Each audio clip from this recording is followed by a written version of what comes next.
l'ONF, il y a différentes missions que nous faisons. Donc il y a déjà le conseil aux communes, la rédaction de différents documents et aussi ce qui est verbalisation de dépôts d'ordures en forêt, de déchets verts, les surveillances, l'entretien de par exemple des routes, des choses comme ça.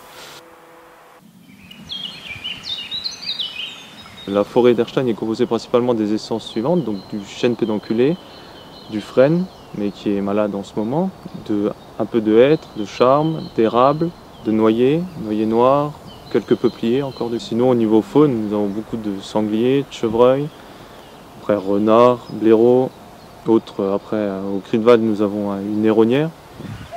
Donc le rôle de l'ONF par rapport à la commune d'Erstein est un rôle de conseil avant tout. Chaque année on leur propose des coupes, des martelages, des travaux. On leur propose et c'est eux qui ont le dernier mot. S'ils disent non, on ne fait pas. S'ils disent oui, on réalise ce qu'ils disent. Mais avec Erstein, on a vraiment une très très bonne relation. On a un très bon échange, franchement, au niveau ONF et commune. Donc ils acceptent vraiment tout ce que propose l'ONF. Et ils sont, on va dire, je pense, ravis de comment ça se passe. La commune choisit des parcelles. On marque les bois. Ensuite, on fait exploiter par le CIVU les bois, débarder. Ensuite, mettre les grumes bord de chemin. Il reste les houppiers. Donc les houppiers, on les vend à des particuliers qui font leur bois de chauffage. Ensuite, on a le terrain normalement qui est à peu près propre. Donc moi, ce que je fais, je vais faire le tour des zones que nous avons à peu près délimitées pour les relever au GPS, pour avoir une idée de la surface et savoir combien de planches je pourrais y mettre. Et suite à ça, j'engage des travaux de broyage. Donc on nettoie le sol, on broie les souches, on broie les branches qui restent, les bois qui peuvent gêner, pour avoir une zone à peu près nette et claire pour qu'on puisse ensuite planter. Donc après avoir broyé, on fait appel à une entreprise extérieure qui viendra planter. Et ensuite, après la plantation, donc l'année suivante, on passe dans toutes les plantations que nous faisons pour dégager s'il y a un problème de plantes invasives, par exemple la ronce qui peut recouvrir les plants, on l'enlève. Et on essaye de travailler aussi pour ce qui vient entre les plants. Donc s'il y a d'autres essences que ce qu'on a planté qui vient, on essaye de les favoriser aussi pour avoir une diversité d'essences.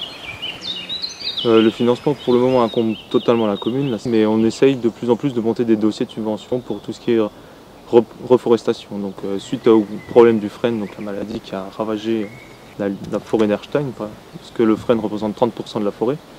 Donc suite aux coupes de frêne, on a des grosses trouées à replanter et il y a des dossiers de subvention qui sont possibles maintenant depuis quelques années. Donc on essaye de plus en plus de proposer à la commune ces dossiers et la commune a pris l'engagement de renouveler chaque année des surfaces, donc environ on va dire 3 hectares par an, donc ce qui représente environ 3000 plants par an plantés minimum. Mais s'il y a des projets de subvention, ça pourrait augmenter, voire doubler les plantations. Aujourd'hui nous replantons principalement en chêne, car le chêne a beaucoup de mal à se régénérer naturellement dans le secteur, en raison de la forte concurrence des plantes et aussi du gibier. Le chêne est une essence fortement adaptée au secteur et qui pourrait résister au changement climatique en raison de la profondeur de la nappe phréatique, qui conviendra encore dans les années futures au chêne, qui arrivera à trouver ces ressources en eau qu'il a besoin pour se développer correctement.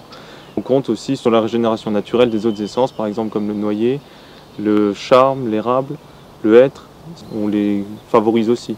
On ne garde pas uniquement les plants qui sont plantés, on préfère avoir une diversité au cas où s'il y a une autre maladie qui arrive comme le frêne, qu'on puisse combler les vides au lieu de tout couper et replanter et refaire la même étape. Au départ, on plante très serré les plants, donc environ à 2 mètres par 2.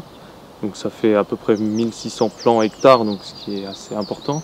On estime qu'il y aura une perte déjà avec la possibilité de dégâts de gibier, des plants qui ont mal repris, donc dû à une sécheresse ou à une autre attaque par exemple de mulots, de choses comme ça.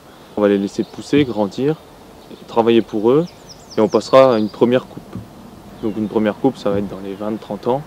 Quand ils feront un diamètre assez conséquent de 10-15 cm, on commencera à éclaircir, à sélectionner les plus belles tiges pour favoriser les plus beaux bois et produire des bois qui seront utilisés plus tard à l'avenir à destination de meubles par exemple ou de parquets et ensuite les couronnes de bois de chauffage. Voilà. Donc la maladie du frêne est la calarose, elle a été détectée en France pour la première fois dans les années 2009-2010 et elle est originaire de l'Est de l'Europe. Donc elle viendrait de la Chine, par la Pologne ensuite et ça a descendu tout au long de l'Allemagne. Ça s'est très vite développé les 5 dernières années Et donc maintenant on est vraiment au pic de la crise et on est en train d'essayer d'éliminer tous les frênes malades. Il n'y a rien à faire contre cette maladie.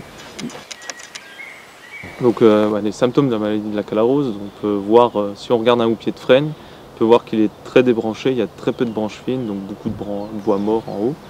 Et des fois il peut paraître sain, mais si on regarde le pied, donc on peut gratter autour des racines, on peut découvrir des nécroses, donc des pourritures au niveau du bois, donc il est brun, pourri ou sec, et même avec des filaments blancs, c'est le champignon de la calarose. Le gros enjeu, c'est la sécurité et aussi la perte de valeur du bois. Donc on essaye de récolter les bois pour limiter les accidents et aussi pour le valoriser le mieux possible avant qu'ils ne valent plus rien. Donc avec les arbres abattus, on fait principalement avec les gros bois du sciage.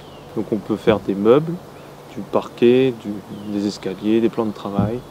Et si les bois ne sont pas assez beaux ou gros pour faire cela, on essaye de les sortir pour faire du bois de chauffage. Et les houppiers, on le valorise en bois de chauffage aussi. Voilà. Le Créneval, ça s'est passé en 2 ans. On a fait tout d'abord l'abord des chemins, donc à 30 mètres des chemins, on a coupé tous les frênes. Et ensuite, l'année suivante, on a fait l'intérieur des parcelles, parce qu'il fallait aussi sécuriser l'intérieur, parce qu'il y avait des personnes qui se promenaient à l'intérieur des parcelles pour des courses d'orientation par exemple, ou autres, cueillettes de champignons ou de fleurs, peu importe, ou se balader en forêt, quoi, tout simplement. Donc au niveau de la sécurité, les forêts d'Erstein ont été traitées. Sur les sentiers, à 30 mètres, ça a été fait la sécurisation, donc elles sont sûres, mais l'intérieur des parcelles, il y a toujours un danger. Il faut le savoir, dès qu'on quitte un chemin, on est dans un milieu forestier, donc il y a toujours un risque. Peu importe s'il y a du vent, une branche même saine peut tomber. Voilà, ou on peut se prendre un arbre qui tient à un autre arbre et qui tombe tout seul. Donc l'intérieur des parcelles sont toujours dangereuses.